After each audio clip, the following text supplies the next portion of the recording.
السلام عليكم ورحمة الله وبركاته. وعليكم السلام ورحمة الله وبركاته. الحمد لله الحمد لله نحمده ونستعينه ونستغفره ونعوذ بالله من شرور أنفسنا ومن سيئات أعمالنا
সালাতুল আশার নামাজ আদায় করার তৌফিক দান করবেন। এই জন্য রব্বুল ইজ্জতের দরবারে আমরা সবাই শুকরিয়া আদায় করি, বলি আলহামদুলিল্লাহ। লাখো কোটি দরুদ ও সালাম বিশ্ব নবী সরকারে দো আলম রাহমাতুল লিল আলামিন সাইয়্যিদুল কাউনাইন আশরাফুল আম্বিয়া ইমামুন নবিয়্যিন ইমামুল মুরসালিন খাতামুন নবিয়্যিন আমার নবী আপনার নবী আমাদের প্যারা নবী নবী মুহাম্মদুর রাসূলুল্লাহ সাল্লাল্লাহু আলাইহি ওয়াসাল্লামের প্রতি আল্লাহুম্মা সাল্লি আলা মুহাম্মদ আল্লাহুম্মা বারিক আলা মুহাম্মদ। প্যারা হাজির, আল্লাহ রাব্বুল ইজ্জতের কত বড় ইহসান দয়া মায়া আমাদের উপর দেখেন। আমরা আজকে এই সালাতুল আশার নামাজ পড়তে পারছি, আল্লাহ তাআলা তৌফিক দিয়েছেন। আমাদের মতো কত মানুষ আছে, আমাদের আত্মীয় স্বজন, আমাদের প্রতিবেশী, আমাদের ভাই বোনেরা অনেকে আছে যে আজকে এই পবিত্র রজনী পবিত্র রাতেও তারা আশার নামাজটা পড়তেছে না। কি বলে আছে কিনা? অনেক আছে। বাড়িতে বসে আছে, অযথা কোনো কাজ নাই, অথবা কোনো আড্ডা করতেছে বা বাজারে বিভিন্ন আলোচনা করতেছে, চা হোস্টেলে চা খাইতেছে। অনেক আছে যে এসব আমাদের একটা ফরজ ইবাদত, আল্লাহ তাআলার হুকুম, এটা যে পালন করতেই হবে আমাদের, এগুলোর দিকে কি তারা অনেক ব্যাখ্যা, কোনো খবর নাই। আল্লাহ তাআলার কত বড় ইহসান, যে কত বড় দয়া আমাদের উপর, যে আল্লাহ রাব্বুল ইজ্জত আমাদেরকে তার হুকুমগুলা পালন করার পর পরে কিছু দ্বীনি কথা, কোরআন হাদিস থেকে কথা শোনার তৌফিক দিয়েছেন। এটা আল্লাহ তাআলার অনেক বড় নিয়ামত, অনেক বড় নিয়ামত। আল্লাহ তাআলার নিয়ামতের যত বেশি আমরা শুকর আদায় করব, শুকরিয়া আদায় করব, আল্লাহ রাব্বুল ইজ্জত আমাদেরকে তার নিয়ামত আরো বৃদ্ধি করবে। সুবহানাল্লাহ। আমরা ওলামায়ে কেরামদের থেকে শুনি, জানি যে আল্লাহ তাআলা বলেছেন, তাই শাকারতুম লাযিদান্নাকুম ওয়া লা ইন কাফারতুম ইন্না আযাবি লাশাদীদ। যে বান্দা, তোমরা যদি আমার নিয়ামত পাইয়া যদি শুকরিয়া আদায় করো, কৃতজ্ঞতা আদায় করো, তাহলে লাযিদান্নাকুম অবশ্যই অবশ্যই তোমাদের নিয়ামত বৃদ্ধি করবে। সুবহানাল্লাহ। ওয়া লা ইন কাফারতুম, আর যদি তোমরা নাশকরি করো, অকৃতজ্ঞ হও, ইন্না আযাবি লাশাদীদ, তাহলে শুনে রাখো আমি আল্লাহ তাআলার আযাব অনেক কঠিন, অনেক শক্ত। আমার আযাব তোমরা তা সহ্য করতে পারবে না। নাউযুবিল্লাহ।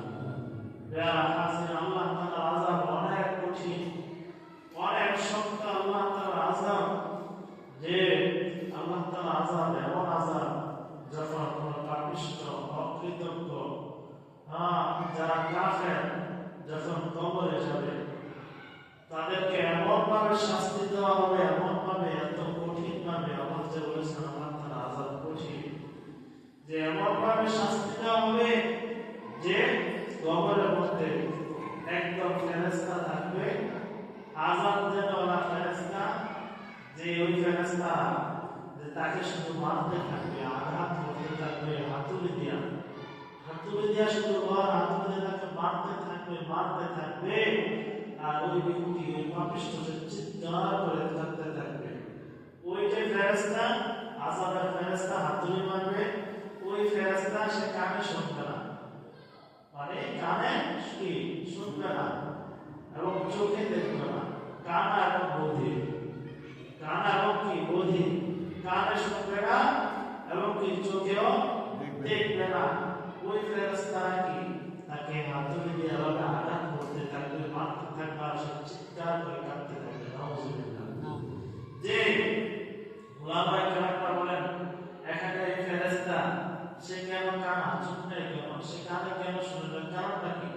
তার চোখ থাকলে কি হতো, কানে শুনলে কি হতো? ওলামায়ে কেরামরা বলেন, সে যদি চোখে দেখতো, যে একটা মানুষকে আমি মারতেছি আর সে চিৎকার করে কাঁদতেছে, তাহলে কি তার কি অন্তরে কি দয়া লাগতে পারে? মায়া লাগতে পারতো। এই জন্য কি সে মারা থেকে কি আস্তে আস্তে বিরত থাকতো, পারতো না। ওলামাকে আমরা এই জন্য বলেন যে সে চোখে যদি নাও দেখতো, শুধু কানে শুনতো, চোখ নাই কিন্তু কানে শুনে, সে মারতাছে সে চিৎকার করে কাঁদতেছে, যে শুনতেছে যেন নাও শুনতে পারে নাও দেখতে পারে। এই কঠিন আযাবের ফেরেশতা দিয়া পাপিষ্ঠ লোকদেরকে আল্লাহ তাআলা আযাব দিবেন। নাউযুবিল্লাহ। প্যারা হাজির, এই জন্য আমরা বলছি ইন্না আযাবি লাশাদীদ, বান্দা আমার আযাব অনেক কঠিন, অনেক শক্ত। ফেরেশতাদের কোনো দয়া না লাগে, ফেরেশতাদের কোনো মায়া না লাগে, এমন ভাবে আল্লাহ তাআলা কি করবেন? পাপিষ্ঠ লোকদেরকে শাস্তি দিবেন। নাউযুবিল্লাহ। প্যারা হাজির, আজকে এই রাতটা অত্যন্ত গুরুত্বপূর্ণ একটা রাত। এই রাতে আজকে রজব মাসের 27 তারিখ শুরু হয়ে গেছে। আরবি মাস কি মাগরিবের পর থেকে শুরু হয়ে যায়, আপনারা জানেন, আমি আগে বলছি। এই হিসাবে রজব মাস একটা ফজিলতপূর্ণ মাস। এই মাসের 27 তারিখ শুরু হয়ে গেছে। এই রজব মাসের 27 তারিখে আমাদের প্রিয় নবীজি কি করেছিলেন? মেরাজ করেছিলেন। যদিও ওলামায়ে কেরাম তারিখের ব্যাপারে বিভিন্ন ওলামায়ে কেরাম বলেন যে না, রজব মাসে অন্য মাস হয়েছে, কোন ওলামায়ে কেরাম অন্য মাস হয়েছে, এগুলো ইখতিলাফ আছে। কিন্তু নবীজির মেরাজ আছে, এর মধ্যে কি নাই? কোনো ইখতিলাফ নাই, কোনো কি নাই? ইখতিলাফ নাই। নবীজির মেরাজ হয়েছে, এটা কি অবশ্যই কি মেরাজ হয়েছে? কারণ কোরআনের মধ্যে কি স্পষ্ট আয়াত আছে, কোরআনের মধ্যে কি স্পষ্ট আয়াত আছে।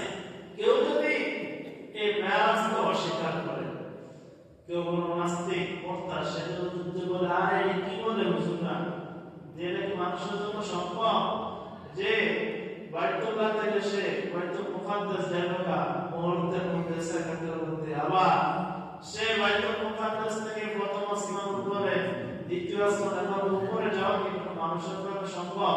না না, হুজুররা কথা কয়, মিথ্যা কথা বলে, মেরাজ হয় না, এমন যদি কেউ বলে তাহলে সে কাফের হয়ে যাবে, সে বেঈমান হয়ে যাবে। কারণ কোরআনের মধ্যে কি আছে, হাদিসের মধ্যে কি মেরাজের কথা আছে। যদি কেউ মেরাজকে অস্বীকার করে নবীজি, তাহলে কি সে কোরআনকে অস্বীকার করলো। হাদিসের মধ্যে আছে, সে যদি মেরাজকে অস্বীকার করে না মানে, সেজন্য কি নবীর হাদিসকে অমান্য করলো। তো কোরআন যে না মানে, কোরআনের একটা আয়াত, একটা অক্ষরকে যদি কেউ অমান্য করে, অস্বীকার করে, তাহলে কি সে বেঈমান হয়ে যায়, কাফের হয়ে যায়। আর তো কোরআনের কি স্পষ্ট আয়াত, আল্লাহ রাব্বুল ইজ্জত সূরাতুল বনী ইসরাঈলের মধ্যে বলেন, قال الله تعالى سبحان الذي أسرى بعبده ليلا من المسجد الحرام إلى المسجد الأقصى الذي باركنا حوله لنريه من آياتنا إنه هو السميع البصير। আল্লাহ রাব্বুল ইজ্জত বলেন, সুবহান, পবিত্র ওই মহান স্রষ্টা, আল্লাযী আসরা, যে রব তার বান্দাকে রাতের বেলা ভ্রমণ করিয়েছিলেন, লাইলাম মিনাল মাসজিদিল হারাম, মসজিদে হারাম থেকে, অর্থাৎ কাবা শরীফ থেকে, ইলাল মাসজিদিল আকসা, মসজিদে আকসা পর্যন্ত, আল্লাযী বারাকনা হাওলাহু লিনুরিয়াহু মিন আয়াতিনা, যে মসজিদের আশেপাশে আমি আল্লাহ তাআলা বরকত রেখে দিয়েছি। সুবহানাল্লাহ। ওই মসজিদ আকসা ফিলিস্তিনে যে বর্তমানে ইহুদিদের হাতে দখল, এই মসজিদ আকসার কি চতুর্দিকে মানে পুরো এলাকাটায় ফিলিস্তিন, শাম, যে পুরা রাষ্ট্র, আশেপাশে সব, এই পুরা রাষ্ট্রটার মধ্যে আল্লাহ তাআলা ভরপুর করে দিয়েছে। সুবহানাল্লাহ। কেন? এই ফিলিস্তিনে বাইতুল মুকাদ্দাসে লক্ষ লক্ষ নবী রাসূল এসেছিল, লক্ষ লক্ষ নবী রাসূলরা কি এই ফিলিস্তিনের ভূমি থেকে এসেছিল বাইতুল মুকাদ্দাসে কি এসেছিল মক্কা মুআজ্জামা কি নবী রাসূল আসে নাই। যত নবী রাসূল লক্ষ লক্ষ নবী রাসূলরা কি এই ফিলিস্তিন, এই জন্য তো ফিলিস্তিন হলো মুসলমানদের সম্পদ। এই জন্য কেন বরকতে কাজে ইহুদিরা কি দখল করতে চায়, এটা হিন্দুরা রাষ্ট্রটা কি দখল করতে চায়, তারা জানে উনি কি শুধু বরকত আর কি বরকত, এই জন্য কি তারা দখল করতে চায়। আর বাইতুল মুকাদ্দাস ফিলিস্তিন এলাকাটা বাইতুল মুকাদ্দাসের মধ্যে লক্ষ লক্ষ নবী রাসূল এসেছিল এবং লক্ষ লক্ষ যত নবী রাসূল আল্লাহ তাআলা পাঠিয়েছেন এই বাইতুল মুকাদ্দাস মসজিদটা সকল মুসলিম সকল নবীদের সকল উম্মতের কিবলা ছিল। সুবহানাল্লাহ। আমরা যে নামাজ পড়ি কাবা শরীফের দিকে হয়ে, কাবাটা আমাদের থেকে কি বসে কাবার দিকে করে নামাজ পড়া ফরজ, কাবার দিকে নয় নামাজ পড়া ফরজ। আমি আর আপনি যে দক্ষিণ দিকে বা পূর্ব দিকে উত্তর দিকে নামাজ পড়ে নামাজ হইব না, ফরজ। এই কাবা শরীফের দিকে ফিরা কি নামাজ পড়া কি ফরজ, যেহেতু আমাদের থেকে কি কাবা শরীফটা কি পশ্চিম দিকে, যেহেতু আমরা কি পশ্চিম দিকে ফিরা কি করে নামাজ পড়ি। যারা কাবা শরীফ থেকে যারা কি যারা উত্তরে আছে তাদের কিবলা দক্ষিণ, তাদের কিবলা কোন দিকে দক্ষিণে। কাবা শরীফ থেকে একইভাবে যারা পশ্চিমে আছে তাদের কিবলা পূর্বে, তাদের মধ্যে এভাবে কি ঘুরতে থাকে। অর্থাৎ ওই কাবা শরীফকে সামনে নিয়ে কি নামাজ পড়াটা ফরজ করতে কি। তবে আপনি যদি কোথাও গেলেন একটা মাসালা, আপনি কোথাও গেলেন এমন জায়গায় যে কাউকে নামাজের সময় নামাজ পড়বেন, যে এখন আপনার ঠিক নাই যে কোন দিকে বসে কোন দিকে ঘুরবো, কি বলা হয় মানা অনেক দূরে একটু সফর করলে আমাদের থাকে না সাধারণত কোন দিকে বসছে। আপনি তো এমন জায়গায় গেছেন যে কোনটা বসছে আপনার খেয়াল রাখতেছে না, আপনি কাউকে জিজ্ঞাসা করলে লোকও নাই, কাউকে জিজ্ঞাসা করলে এমন কি লোক নাই, এমন হতে পারে। এটা আমাদের বাংলাদেশে হতে না, কারণ আমাদের দেশটা ছোট, আরব কান্ট্রি বলে আমার বড় বড় রাষ্ট্রগুলো বলে মায়ের পর মায়ের কোনো মানুষ নাই, শুধু মরুভূমি আর কি মরুভূমি, মানুষ নাই, এমনকি রাষ্ট্রের অভাব নাই। কিন্তু আমাদের বাংলাদেশে হচ্ছে কি এমন হলো না। আপনি গেলেন তো এখন আপনি নামাজের সময় আছে, নামাজের সময় যেতে চায় না, নামাজ কোন দিকে হয়ে আমাদের ঠিক নাই, কোনটা বসছে বা কোন দিকে কেবলা ঠিক নাই, তখন কি করতে হবে? ওলামায়ে কেরাম মাসআলা দেন যে সে নিজের কাছে একটা ধারণা করবে, সেটা কি ধারণা করবে যে ওই দিকে মনে হতে পারে, আবার যদি সত্য না এদিকে না ওই দিকে না, একবার মন থেকে কঠিন ভাবে একটা ধারণা করবে এই দিকে যা, এই দিকে ফিরে যদি নামাজ পড়ে ফেললো, পরবর্তী জানতে পারছে আসলে এই দিকে না কিন্তু অন্যদিকে, সেটাও ধারণা করে একবার মজবুত করে পাক্কা ভাবে ইয়াদা করে নামাজ পড়ছে, এই জন্য তার নামাজ হয়ে যাবে। সুবহানাল্লাহ। এই জন্য কি নামাজ হয়ে যাবে। তো সকল নবী রাসূলদের কিবলা কোনটা ছিল? বাইতুল মুকাদ্দাস। এটা কত না গুরুত্ব। এবং আমাদের নবীও কি প্রথম দিক দিয়ে কিবলা ছিল কি বাইতুল মুকাদ্দাস। বাইতুল মুকাদ্দাস আগে যত নবী রাসূল আসছে, লক্ষ লক্ষ নবী রাসূল, লক্ষ লক্ষ নবীদের লক্ষ লক্ষ উম্মত ছিল, দল ছিল, তারা সবাই বাইতুল মুকাদ্দাসের দিকে কি ফিরে নামাজ পড়তো। আমাদের নবী এবং সাহাবায়ে কেরাম প্রায় 2 থেকে 2.5 বছর নবুয়ত লাভ করার কয়েক বছর কি এই বাইতুল মুকাদ্দাসের দিকে কি ফিরা নামাজ পড়ছে। তখন নবীজির মনে একটা ইচ্ছা তামান্না যে আল্লাহ যদি কেবল যদি কি কাবা শরীফ হইতো, নবীর কি ইচ্ছা আল্লাহ তাআলা আয়াত নাযিল করে দিল, ফাওয়াল্লি ওয়াজহাকা শাতরাল মাসজিদিল হারাম। কোরআন শরীফের মধ্যে আছে যে নবীজি কি করছেন, একবার নামাজের মধ্যে কি ফেরেশতা এসে আয়াত নিয়ে হাজির যে হে হাবিব, হে আল্লাহর হাবিব, এখন থেকে আপনার কিবলা হলো বাইতুল মুকাদ্দাসের পরিবর্তে আপনার কিবলা হলো কাবা শরীফ। সুবহানাল্লাহ। নবীজি নামাজের মধ্যে ফিরে গেছে, নামাজের মধ্যে কি ফিরা গেছে। আরেকটা মাসালা, এই যদি আপনি গাড়ির মধ্যে উঠান বা লঞ্চে উঠান নামাজ পড়তেছেন, গাড়ি চলতেছে মসজিদ থেকে নামাজ পড়তেছেন, তো গাড়িটা কি ফিরে গেছে, এটা মোকাস কি মোকাটা আমাদের গেছে, আপনি কি লগে ফিরে যাবেন, আপনার ফিরা মসজিদ হয়ে যাবে। ঠিক তো লঞ্চের মধ্যে আপনি পশ্চিম দিকে যাইতেছে লঞ্চটা, আপনি নামাজ পড়তেছেন, লঞ্চ যদি এভাবে মোড় ফিরান, আপনাকে লগাবে মোড় ফিরা পশ্চিম দিকে হইলে তো পশ্চিম দিকে কি হইলে তো নবীজি কি করছেন? আয়াত নাযিল হইছে, দাঁড়ান বাইতুল মুকাদ্দাসের দিকে ফিরান, নবীজি নামাজ পড়তেছে, নামাজের মধ্যে আয়াত হইছে, আয়াত নাযিল হইছে যে আপনাদের কিবলা হলো এখন থেকে কাবা শরীফ। নবীজির সাথে সাথে নামাজের মধ্যে কি ফিরে গেছে কিবলা ওই বাইতুল্লাহ কাবা শরীফের দিকে। সুবহানাল্লাহ। এই জন্য ওই মসজিদটাকে বলা হয় মসজিদের কিবলাতাইন, দুই কিবলা, অর্থাৎ এক ওয়াক্ত নামাজ দুই কিবলার দিকে ফিরে নামাজ পড়ছে। যারা দুই রাকাত চার রাকাত নামাজ দুই রাকাত পড়ছে বাইতুল মুকাদ্দাসের দিকে ফিরা, আর দুই রাকাত কি বাইতুল্লাহ কাবা শরীফের দিকে ফিরে কি নামাজ পড়ছে। তো সকল নবী রাসূলরা আমাদের নবীজিরা কি শুরু থেকে সাহাবায়ে কেরামদের শুরু থেকে কি কিবলা ছিল কোনটা? বাইতুল মুকাদ্দাস। এই জন্য কি বাইতুল মুকাদ্দাসের আশেপাশে কি শুধু বরকত আর আল্লাহ তাআলা বরকত করে রেখেছেন। সুবহানাল্লাহ। প্যারা হাজিরিন, তো এই যে মেরাজ আল্লাহ তাআলা নবীজিকে বাইতুল্লাহ কাবা শরীফ থেকে যে এই যে বাইতুল মুকাদ্দাস দিলেন, এই যে মেরাজ করালেন, নবীজিকে কেন মেরাজ করালেন?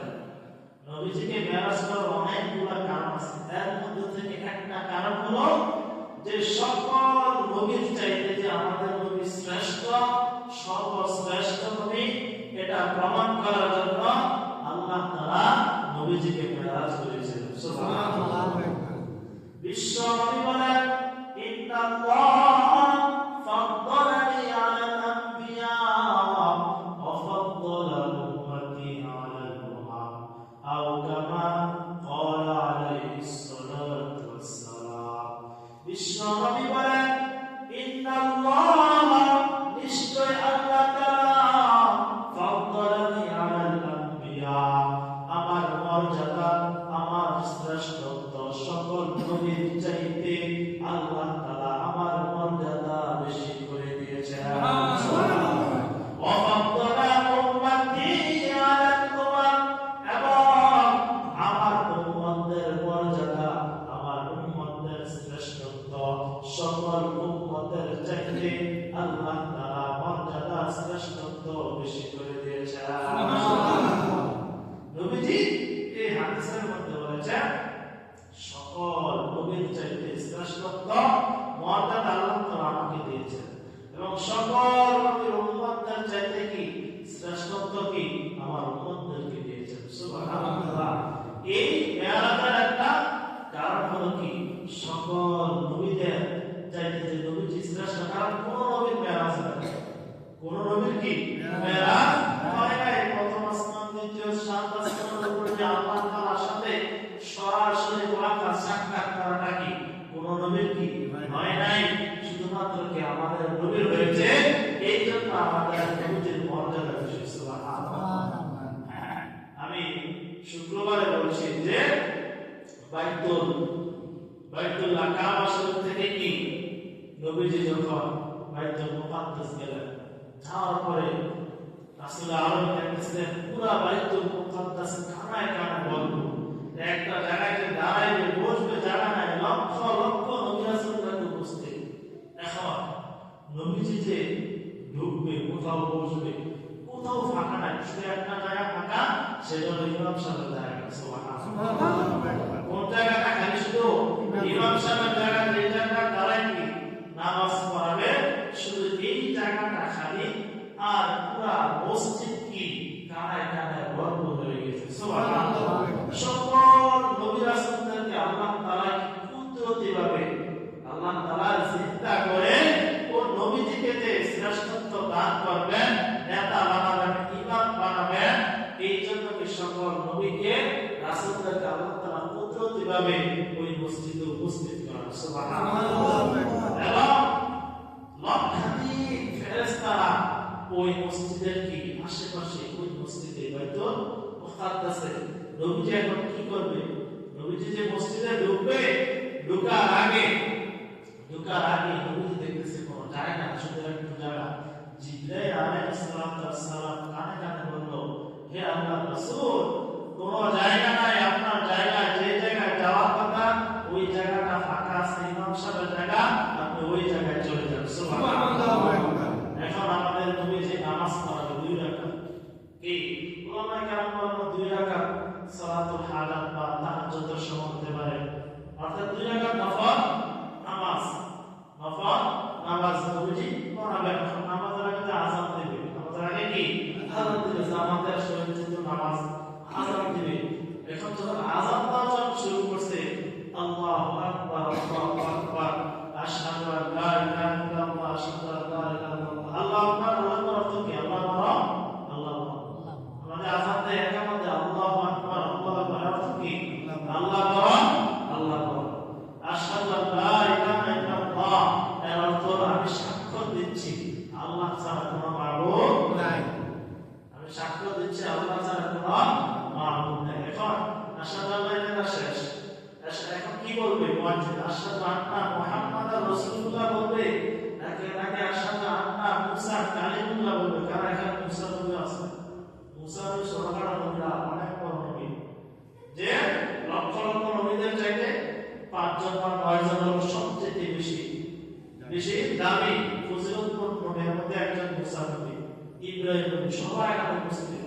যে মুয়াজ্জিন আশহাদু আন্না ইব্রাহিম খলিলুল্লাহ বলবে, আশহাদু আন্না ঈসা রূহুল্লাহ বলবে, এবং সব নবী আছে। অর্থাৎ যে নবীর যুগে আযান হতো ওই নবীর নাম বলতো।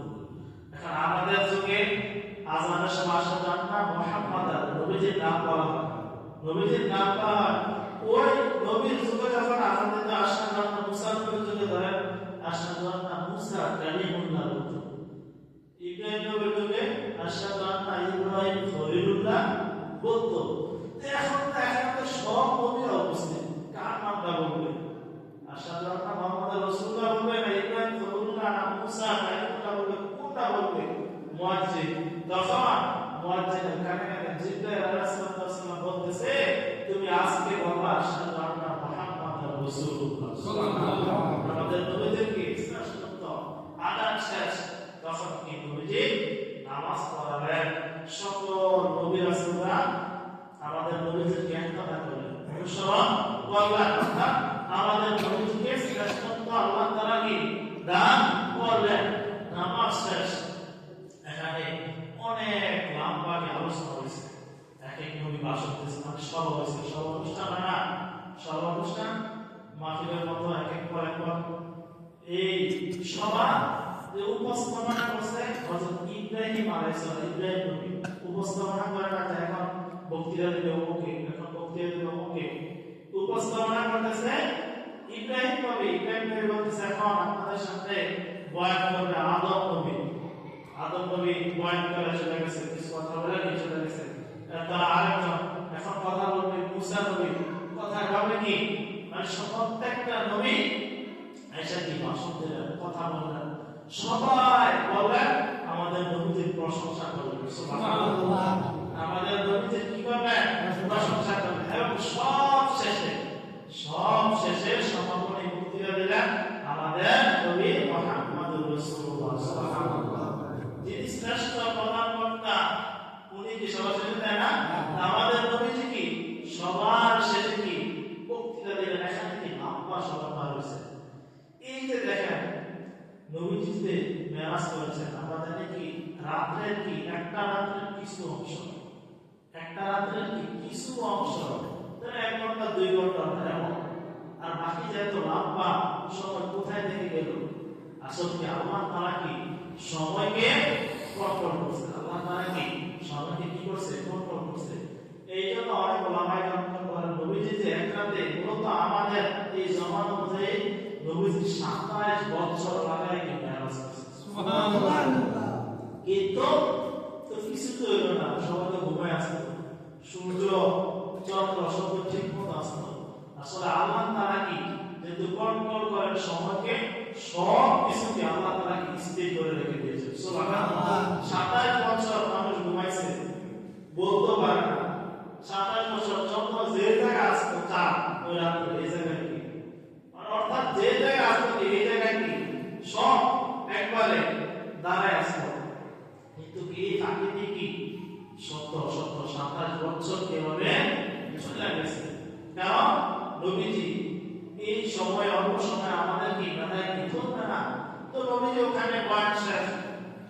নবীজি বা আবার বোরাকে উঠলেন। কোন ওলামায়ে কেরাম বলেন জিবরাইল আলাইহিস সালাম পাখায় উঠলেন, পাখায় উঠলেন, ওঠার পরে প্রথম আসমানে গেলেন। কোন আসমানে গেলেন?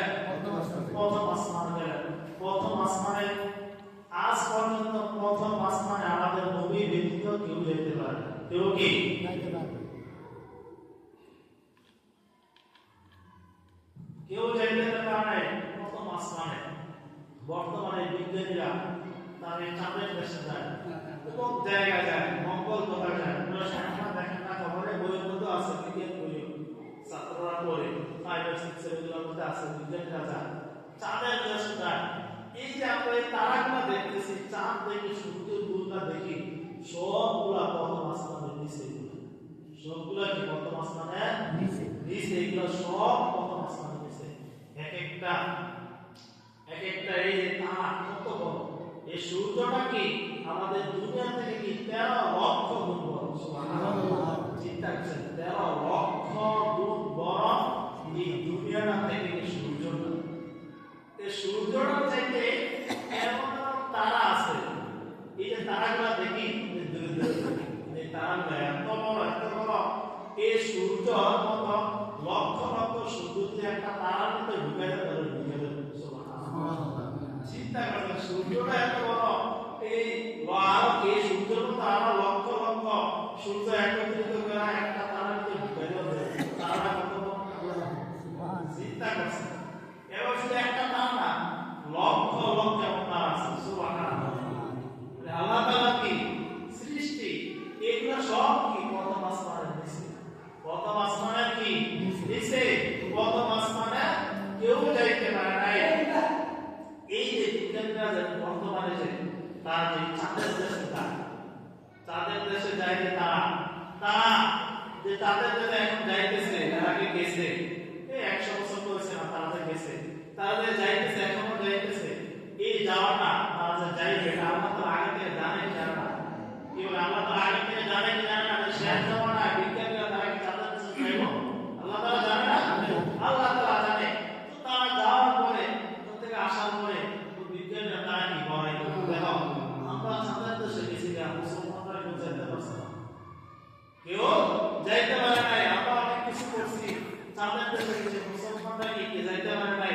এই জন্য কি আল্লাহ তাআলা দেখাই দিয়েছে যে মুসলমানদের শেষ নবীকে চাঁদের দেশে নাই, চাঁদের দেশে চাইতে কার উপরে মুহাম্মদুর রাসূলুল্লাহ সাল্লাল্লাহু আলাইহি ওয়াসাল্লাম আল্লাহ তাআলা নিয়ে দিয়েছেন। সুবহানাল্লাহ!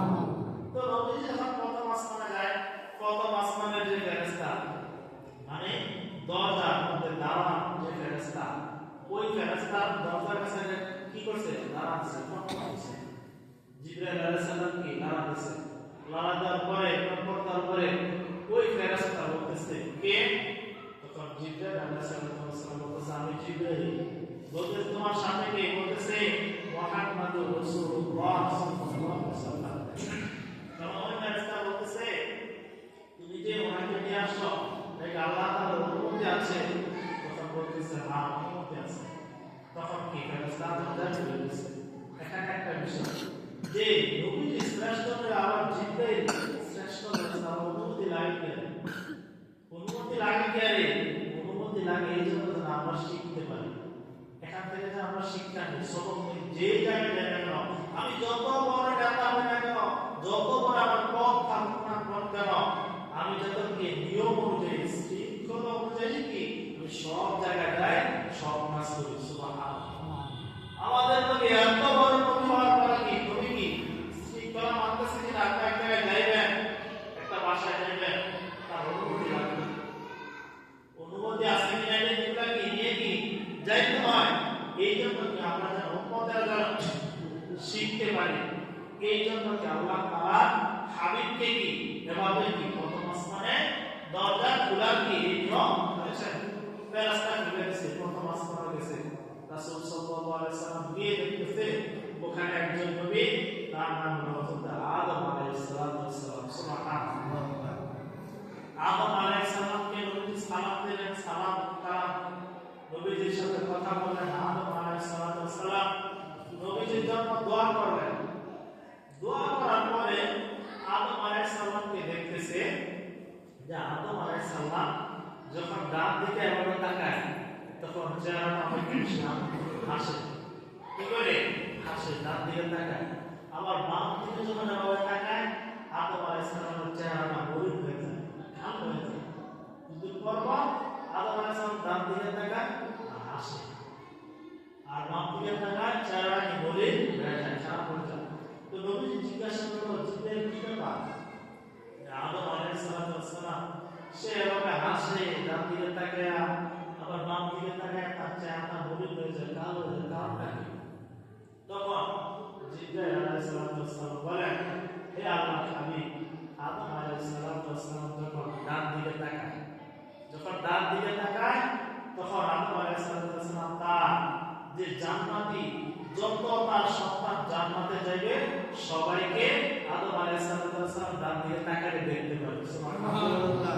আমরা আদম আলাইহিস সালাম সন্তানরা দুনিয়াতে যত মানুষ আসবে কিয়ামত পর্যন্ত সবাই আদম আলাইহিস সালামের কি সন্তান।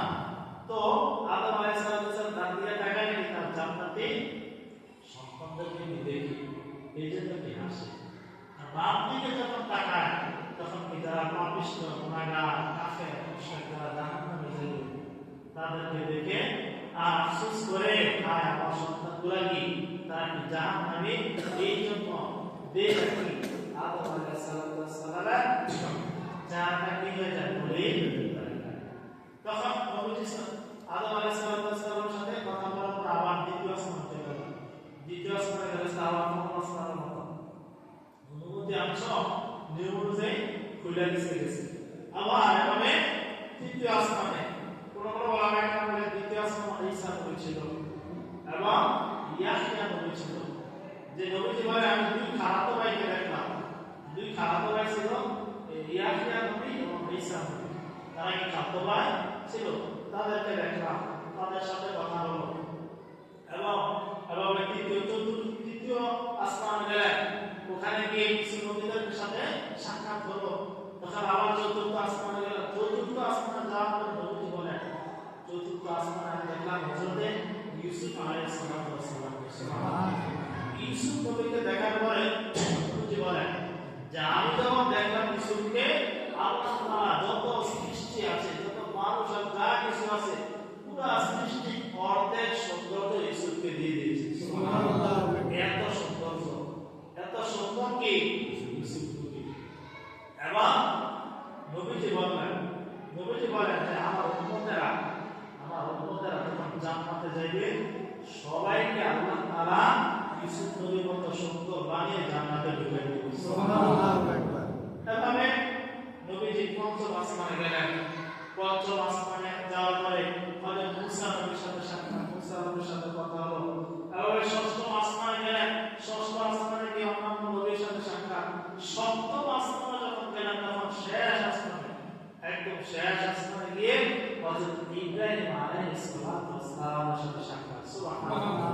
ইব্রাহিম আলাইহিস সালাম দেখতেছে যে পূর্বের মতো ইব্রাহিম আলাইহিস সালাম এবং ইব্রাহিম আলাইহিস সালামের সাথে ছোট ছোট বাচ্চারা তাদেরকে পড়াইতেছে, তাদেরকে লেখাপড়া করাইতেছে, তাসবিহ আল্লাহ তাআলার কথা, তাসবিহ এগুলো কি পড়াইতেছে। তখন নবীজি জিজ্ঞাসা করলেন কি ব্যাপার, উনি কে?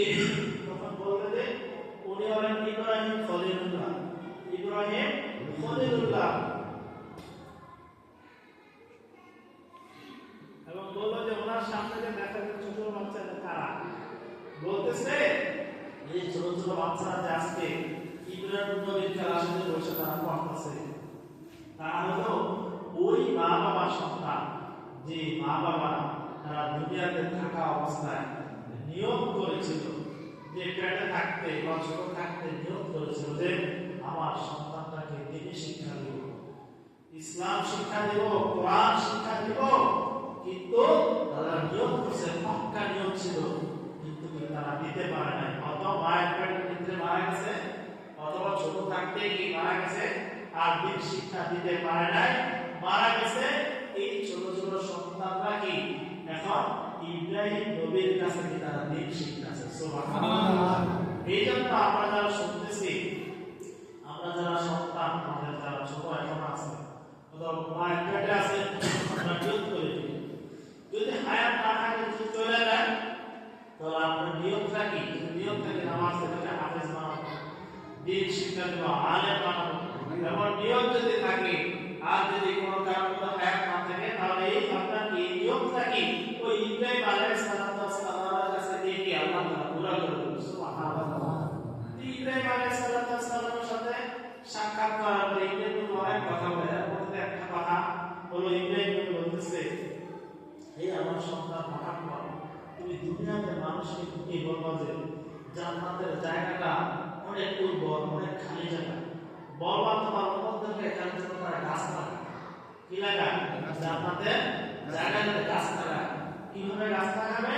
তোমার উম্মতদেরকে বলে দিবা যে তাসবিহুল্লাহ পাঠ করতে সুবহানাল্লাহ, আলহামদুলিল্লাহ, লা ইলাহা ইল্লাল্লাহ, আল্লাহু আকবার। এগুলো পাঠ করতে বলবা। প্রত্যেকটা পাঠ করার বিনিময়ে আল্লাহ তাআলা জান্নাতের মধ্যে গাছ লাগায় দিবেন। সুবহানাল্লাহ। তো কথা শেষ হলো, এরপরে আল্লাহ তাআলার সাথে সাবাসমান শেষ, এবার সিদরাতুল মুনতাহা গেল। একেবারে আল্লাহ তাআলা আরশের কাছে গিয়ে একেবারে অনেক ওলামা কেরাম বলেন যত ধরনের পর্দা আছে আল্লাহ তাআলা থেকে সবগুলা পর্দা আল্লাহ তাআলা সরাই দিয়ে আল্লাহ তাআলা একবারে কাছে নিয়ে নবীর সাথে আল্লাহ তাআলা কথোপকথন করেন। সুবহানাল্লাহ। তখন আল্লাহ তাআলা বলেন, বন্ধু আমার কাছে আসছেন, আমার জন্য কি নিয়ে আসছেন? বন্ধুর বাড়িতে গেলে কত কিছু নিয়ে আপনি কি আনছেন? তখন নবীজি বলতেছে, হে আল্লাহ, আপনার জন্য আমি আনছি কি আত-তাহিয়াতু লিল্লাহি ওয়াস-সালাওয়াতু ওয়াত-তাইয়্যিবাত।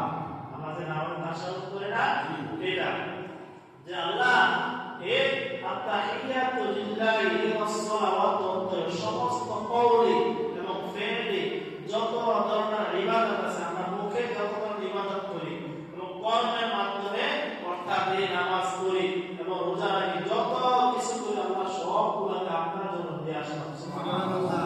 আল্লাহ তো এটাই চায় আমরা ইবাদত করো, এইগুলো তো হাদিয়া।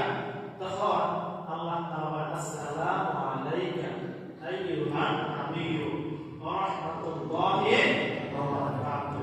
হাবিব আমার আপনার প্রতি শান্তি বর্ষিত হোক, আল্লাহ তাআলার রহমত বরকত কি বর্ষিত হোক। আসসালামু আলাইনা।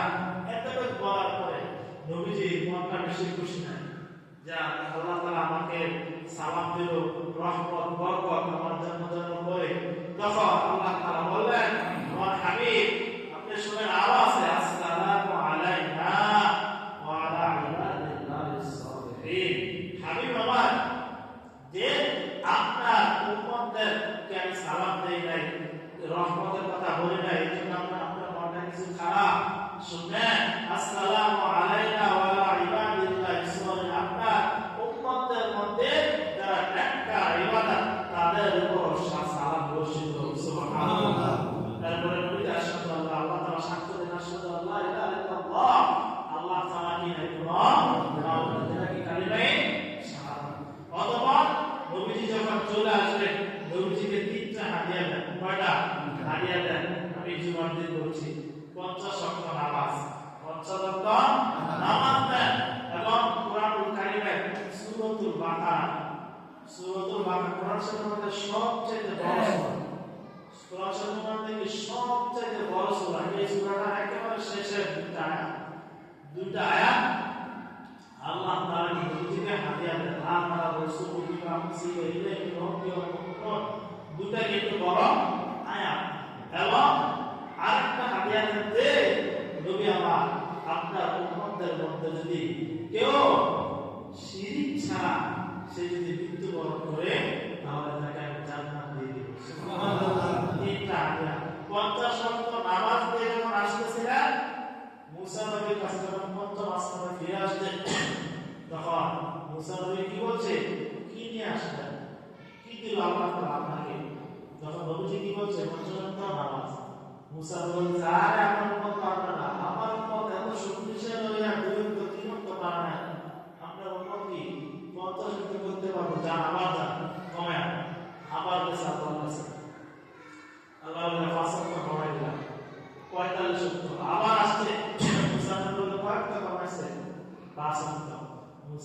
পারতাম না।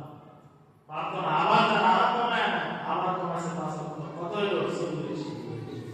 আবার আসছে তো কমাইছে, কমাইতে পারছে তো আবার আরো কমান পারতো না।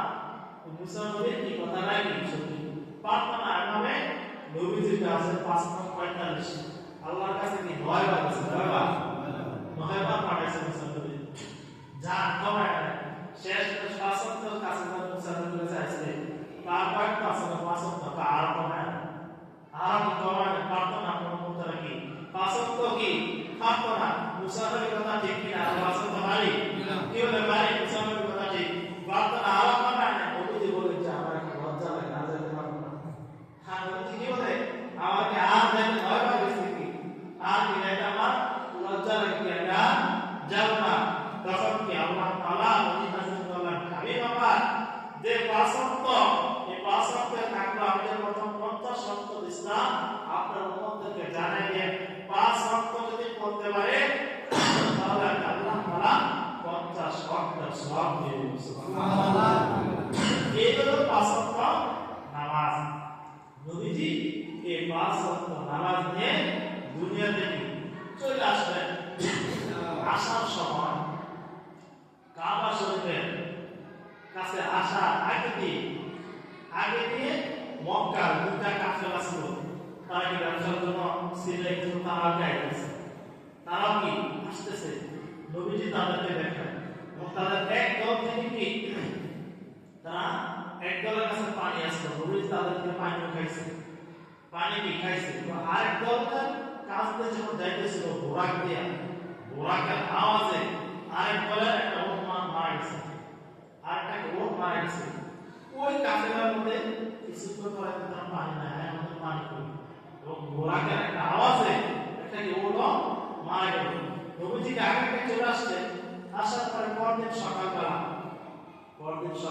যখন নবীজি কাবা শরীফের কাছে বসে রয়েছে, আবু জাহেল আসছে, কি ব্যাপার আমাদের বসে রয়েছে, আজকে কোনো নতুন খবর তো আছে কিনা? আবু জাহেল বলতেছে যে চাচা মা, আমি তো গতকাল রাত্রে আমি কাবা শরীফ থেকে প্রথম বাইতুল মুকাদ্দাস গেছি, ওখান থেকে আমি প্রথম আসমান, দ্বিতীয় আসমান, এভাবে 7 আসমানের উপরে যাইয়া আল্লাহর সাথে সাক্ষাৎ করে ওই রাত্রে কি চলে আসছি। আবু জাহেল এই কথা শুনে এই দিনে হাতের তালি দেওয়া শুরু করছে। কি করছে? হাতের তালি এই তো পাইছে মোহাম্মদ, এবার ঠেকাই দিব আমি, এবার কি ঠেকাই দেব, এই হাতের তালি শুরু করছে। আর বলছে মোহাম্মদ তুমি যে এখন এই কথা আমার সাথে বলছো একা, আমি যদি আর লোক আমি সবার সাথে বলতে পারবো তো, রোজ বলতে পারবো কি পারবো না? রোজ আর মিথ্যা বলবে না, মিথ্যা বলবে অবশ্যই বলবো। তখন কি আবু জাহেল আগে একজনকে পাঠাইছে, যা আগে ওই যে মুহাম্মদের যে একবার খাস বন্ধু আবু বকরকে দেখো যে তোমার বন্ধু মুহাম্মদ এই কথা এক রাতের মধ্যে বলে কাবা শরীফ থেকে বলে সে বাইতুল মুকাদ্দাস ছিল, যে কাবা শরীফের বাইতুল মুকাদ্দাস ঘোরাতে যাইতে কয়েক ঘন্টা লাগে, কয়েকদিন চলে যায়, সে সেগুলো এক রাতে আবার প্রথম 7 আসমানের উপরে চলে আসছে।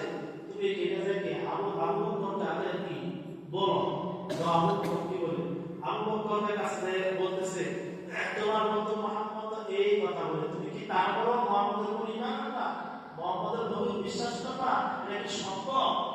আবু বকর বলতেছে এটা কি নবীজি বলছে সত্যি? তখন ওই ব্যক্তি বলছে হ্যাঁ বলছে। তখন আবু বকর বলতেছে যদি আমার নবী বইলা দেয় তাহলে কি আমি বিশ্বাস করে নিলাম। সুবহানাল্লাহ। এরপর থেকে কি আবু বকরের নাম হলো আবু বকর সিদ্দিক উপাধি কি আবু বকর লাইকা সিদ্দিক অর্থ কি সত্যবাদী, সিদ্দিক অর্থ কি সত্যবাদী। এখন আবু জাহেল কি মানুষদেরকে ডাকতেছে আর বলতেছে দেখো মোহাম্মদ কি বলে, আসলে মোহাম্মদ সে নবী না, সে জাদুকর, নাউজুবিল্লাহ। এভাবে কি কাফেরদের ঠাট্টা বিদ্রুপ করা শুরু করে দিয়েছে। তখন নবীজি বলতেছে যে তোমাদের যে দুইটা দল কাফেলা দল ব্যবসাদের কাছে তারা যে আসছে আমি কিন্তু তাদেরকে দেখছি, তাদের এক দলের পানি ছিল আমি পানি খেয়ে ফেলছি এবং আরেক দলের ওট মারা গেছে। যখন তারা আসবে তখন তাদেরকে জিজ্ঞাসা করো, তখন তারা বলছে কয়েকদিনের মধ্যে আসতে পারে, বলতেছে 3 দিনের মধ্যে কি আসতে পারে। তখন কি 3 দিন যখন শেষ পর্যায়ে সন্ধ্যাবেলা সূর্য ডুবে যাবে, সবাইকে উপস্থিত কাফেররা যদি না আসে তাহলে মুহাম্মদকে আবার ধরবো, মুহাম্মদের বলে 3 দিনের মধ্যে আসবো, যদি না আসে তাহলে কি ধরবো। 3 দিন সন্ধ্যাবেলা আসর করে এখন কাফেররা আসতেছে না, আর কাফেররা কি সবাই একত্রিত আর সূর্যের দিকে তাকিয়ে আছে, ডুবো কাফেররা আসবে না, মুহাম্মদকে ধরবো যে তুমি মৃত্যু, তুমি নবী না। তখন নবীজি চিন্তিত, হায় হায় পশ্চিম থেকে সূর্য ডুবে যদি এখন কাফেররা আসতেছে না, এখন কি কাফেররা আসতেছে না, চিন্তিত। তখন আল্লাহ তাআলার কাছে নবীজি দোয়া করেন, আল্লাহ তাআলা কি করেন, ওই যে সূর্যটা কি আল্লাহ তাআলা তার জায়গায় থামিয়ে রাখেন। সুবহানাল্লাহ। সূর্যকে আর সামনে না, সূর্য কি আটকে গেছে, সূর্য কি 2 থেকে 3টা নবীর ব্যাপারে এমন আছে যে ওই নবীদের কারণে কি আল্লাহ তাআলা ওই সূর্যকে কি করছে, দাবায় রাখছে, থামায় রাখছে। এর মধ্যে একটা আরেকটা নবী হলো যে এক নবী সে বাইতুল মুকাদ্দাস জয় করতে যুদ্ধ করতে বসল, যুদ্ধ করে বাইতুল মুকাদ্দাস দখল করবে, কাফেরদের থেকে এগিয়ে দিবে। এখন যখন সূর্য ডুববে তখন কি সাধারণভাবে আবার যুদ্ধ করার বিষয়, যদি যুদ্ধ করে তাহলে সমস্যা, নবীদের ব্যাপারে তহমত দিবে। দোয়া করছে সূর্য কি আর ডুবে না, একবারে জয় লাভ করার পরে আল্লাহ তাআলা সূর্য ডুবে দিয়েছে। সুবহানাল্লাহ। তো নবীদের ব্যাপারে সূর্য কি আটকে রাখছে, ওই কাফেররা আসছে তখন কি আল্লাহ তাআলা সূর্যকে ডুবে দিয়েছে। সুবহানাল্লাহ। তখন ওই কাফেরদেরকে আবু জাহেল যারা তারা ধরছে, কয় তোমাদের কি পানি খাইছে কেউ, নাকি সত্য কিনা, মুহাম্মদ নাকি পানি খাইছে, তারা বলছে হ্যাঁ আমাদের তো পানি, আমরা পাই নাই, শেষ হয়ে গেছে, আমরা পানি পাই নাই। তখন আরেক কাফেররা জিজ্ঞাসা, তোমাদের মনে একটা মারার আওয়াজ, কি খবর, আওয়াজ হচ্ছে, এই যে ঘোড়াটার যে আওয়াজ আছে, বর্তমানে বিমানের আওয়াজ না, প্রচুর আওয়াজ, এই বিমানের আওয়াজ থেকে, এই ঘোড়াটার আওয়াজ থেকে কি বিমানের আওয়াজটাকে আবিষ্কার করছে বিজ্ঞানীরা, কি ঘোড়াটার আওয়াজ থেকে তারা এই বিমানের যে আওয়াজ আবিষ্কার করছে। এরপরে যখন এই কথা বলতেছে হ্যাঁ আমাদের মারা গেছে, এই কাফেররা বলতেছে আমাদের পানি খাইছে, কি আসলে মুহাম্মদ খাইছে, মুহাম্মদের কারণে মুহাম্মদ যে দেখছে আমাদেরকে, মুহাম্মদ মেরাজ করছে, আসলে সত্য, এই কথা বলে হ্যাঁ সত্য। এই কথা শুনে কাফেররা অনেক মানুষের আরো অনেক লোক গালিটা করে মুসলমান হয়ে গেছে। আবু জাহেল কি করবে ভাবতেছে না, এই কথা বুঝে দিয়েছে, আচ্ছা মুহাম্মদ তুমি যে বলতেছো বাইতুল মুকাদ্দাস গেছো, এবার কত বাইতুল মুকাদ্দাসের কয়টা দরজা, কয়টা জানালা, কয়টা সিঁড়ি, কয়টা ফ্যান, কয়টা লাইট, কত কি বলতেছে জিজ্ঞাসা করতেছে, এগুলি কার লগে সম্ভব, এগুলি সম্ভব আমাদের মসজিদে একটা আপনার নামাজ পড়া, আপনাদের কতটা কয়টা নামাজ, কয়টা কি ফাঁকা লাইট আছে, নবীজি একবার মাত্র গেছে নামাজ পড়তে, নবীজি কি জিজ্ঞাসা করতেছে, মানে নবীজি কিভাবে থামাইতে পারে, কিভাবে বাধা দিতে পারে, এই কাফেরদের শয়তানের বুদ্ধি। তখন নবী চিন্তিত, তখন আল্লাহ তাআলা কি করলেন, যে দুটা বর্ণনা পাঠ আল্লাহ তাআলা কি করলেন, জিবরাইল আলাইহিস সালামের মাধ্যমে পুরা বাইতুল মুকাদ্দাস মসজিদা জিবরাইল আলাইহিস সালাম হাতের পাখা দিয়ে কি নবীজির সামনে রেখে দেন। সুবহানাল্লাহ। নবীজি বইটা ওই দেওয়া এতটা দরজা, এতটা জানালা, এতটা এই ফাঁকা লাইট, এই দৃশ্য দেখে আরো অনেক কাফেররা কালিমা পড়ে মুসলমান হয়ে গেছে। আল্লাহু আকবার। হাজিরিন, এই ছিল কি মেরাজের সংক্ষিপ্ত ঘটনা। মেরাজের আরো অনেক বড় ঘটনা আছে। যাই হোক, এই মেরাজ থেকে আমাদের মূলত হলো শিক্ষা, মূলত হলো কি সবক না, শিক্ষা না, যে এই রাতে আল্লাহ তাআলা নবীজিকে যা দিয়েছেন, যা হাদিয়া দিয়েছেন, এইগুলা থেকে আমাদের সবক না, শিক্ষা নেওয়া। এই যে 50 ওয়াক্ত নামাজ শেষ 5 ওয়াক্ত আসলো, এই 5 ওয়াক্ত নামাজ আমাদেরকে সঠিকভাবে আদায় করা, এই প্রতিজ্ঞা করা, এই অভিনয় করা, মেরাজ থেকে শিক্ষা নেওয়া, যে আল্লাহ তাআলা 5 ওয়াক্ত নামাজ দিয়েছে, এগুলাকে আমি সঠিকভাবে আদায় করব।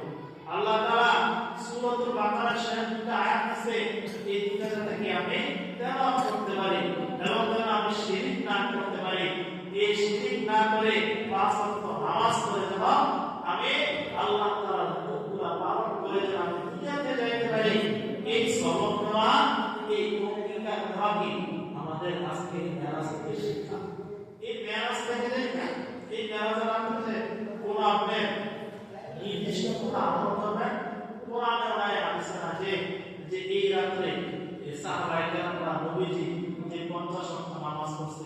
হচ্ছে এগুলো কি কোনো না।